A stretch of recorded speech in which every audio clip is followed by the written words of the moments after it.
Hello there and welcome to episode 8 of the Book Club. I am once again your host Geoffrey Gibson, and on this week's episode I am going to be discussing the novel, To Kill a Mockingbird by Harper Lee. So let's not waste any more time and get on with it. To Kill a Mockingbird is one of those books that almost everyone reads at some point in their lives. Whether you've been forced to read it at school, or you've had a look because everyone's been urging you to, most people have their own personal experience of reading Mockingbird. The book is about someone called Atticus Finch, who appears as an unconventional hero and role model due to his morality rather than his physical capabilities.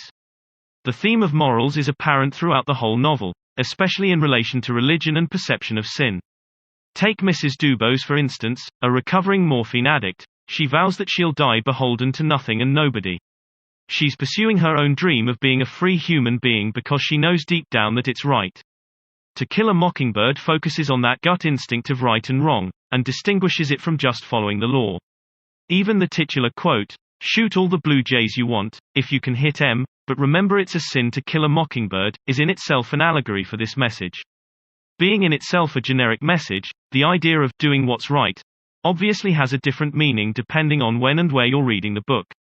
If you take 1960, when the book was originally written, America was in a state of ethical development as social inequality was very gradually being overcome. Women's rights and black rights movements were slowly beginning to emerge, and some campaigned through violence. Would Atticus Finch condone this? Back in the 1930s, when the book was set, America was in the midst of the Great Depression. This was a time when economic difficulties meant that the American dream was receding further and further away. We could consider that Atticus Finch felt that his own dream of an equal, morally decent society was also heading in the wrong direction. Without denying the constancy of the moral message, and the pure ingenuity of the book, it's still open to debate whether, as with all classics, school children should be forced to read the novel and go over it page by page.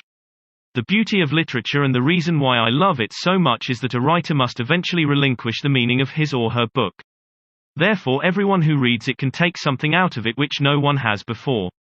I find that a beautiful notion myself, but it seems that looking for these life lessons has become a less and less popular exercise as the years have gone by. Let it not be forgotten that a true piece of literature, like To Kill a Mockingbird, is meaningful in every period, and that today, Atticus Finch's message should be heard in the midst of all the global conflicts that we hear of on the news every night. To think that children are suffering across the world because of a tyrannical regime or an unfair justice system is a depressing notion, and I think a modern-day Atticus Finch would agree. I don't think he would be comfortable knowing that innocent lives were suffering because of inequality. Atticus would now be defending issues that Harper Lee did not consider when writing the book, such as gay and lesbian rights, because what is at the heart of his character is an acceptance of who people are. That is a moral standpoint that you can hold whoever you are or wherever you are born. Atticus Finch is not xenophobic or homophobic. He's not racist or sexist. He's a human being and he sees everyone else in the same way. Who knows? Maybe Atticus Finch would even be an animal rights supporter. Should it be analyzed, taught in schools and pulled to pieces?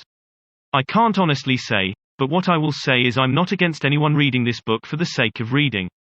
I've read many a book which I've enjoyed, put down and never thought about since. But I honestly feel that To Kill a Mockingbird is a book which should be read, be it in school or in adult life or even both, without complete and utter absorption. It's a book with so many layers of meaning that you can get so much out of it. I for one know that To Kill a Mockingbird is a book that really has changed my life, and that every time I go back over it, I find something new that I assimilate into my own code of ethics. Going over it, whilst being an arduous task, was in the long run worth all the time it took, and plenty more besides.